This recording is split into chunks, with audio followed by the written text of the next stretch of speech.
Kalau Baraya misal baik hati, kalau Baraya tidak sombong, kalau Baraya memberikan kontribusi positif terhadap masyarakat dan sebagainya, Baraya tidak akan disebutkan sebagai seorang ulama. Biasa-biasa aja. Tetapi kalau Baraya punya pemikiran sesuai dengan kelompoknya, punya gagasan sesuai dengan kelompoknya, maka itu disebut sebagai ulama. Kalau bertentangan dengan gagasan itu, maka Baraya dianggap sesat, bid'ah, kacau, aneh, dan sebagainya.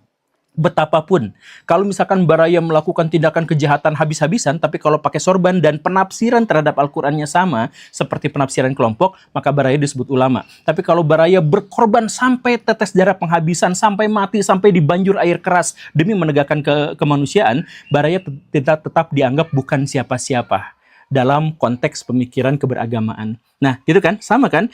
Yang di Eropa sama, yang di Indonesia sama. Cuman maksud saya adalah bayangkan betapa tertinggalnya kaum muslimin di Indonesia dan di seluruh dunia di era modern ini, karena apa yang mereka alami itu sebenarnya yang orang-orang Kristen alami setengah milenium yang lalu. Setertinggal itu peradaban kita tuh, Baraya.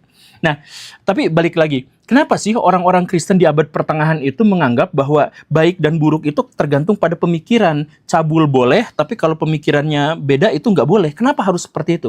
Karena mereka tuh bukan beragama, tapi mereka menggunakan agama untuk tujuan-tujuan setan. Kita lepas tangan dari kekristenan ya, kita anggap bahwa kekristenan itu suci, sakral, baik, dan sebagainya. Kita tidak berbicara dalam konteks itu, kita berbicara dalam bagaimana orang menginterpretasikan ajaran agama demi kesesuaian kepentingan dirinya sendiri dan kelompoknya. Begitu kan? Nah, makanya kenapa mereka menganggap bahwa orang bermoral itu bukan orang yang baik, tapi yang ide pemikirannya sama? Ya karena mereka mencoba untuk memperbudak pemikiran orang lain agar mereka benar-benar bisa dieksploitasi dan bisa dimanfaatkan. Makanya salah satu yang mereka gunakan itu adalah bahwa orang Kristen tidak boleh baca Alkitab sendirian, harus didampingi. Kalau baca kitab sendirian, itu harus diterjemahkan sama orang mereka sendiri. Kemudian ditafsirkan sama kelompok itu sendiri. Kemudian bagaimana cara mengerjakannya harus disesuaikan dengan kepentingan itu.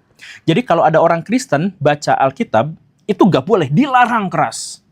Bahkan ada seorang Inggris terkemuka bernama John Wycliffe.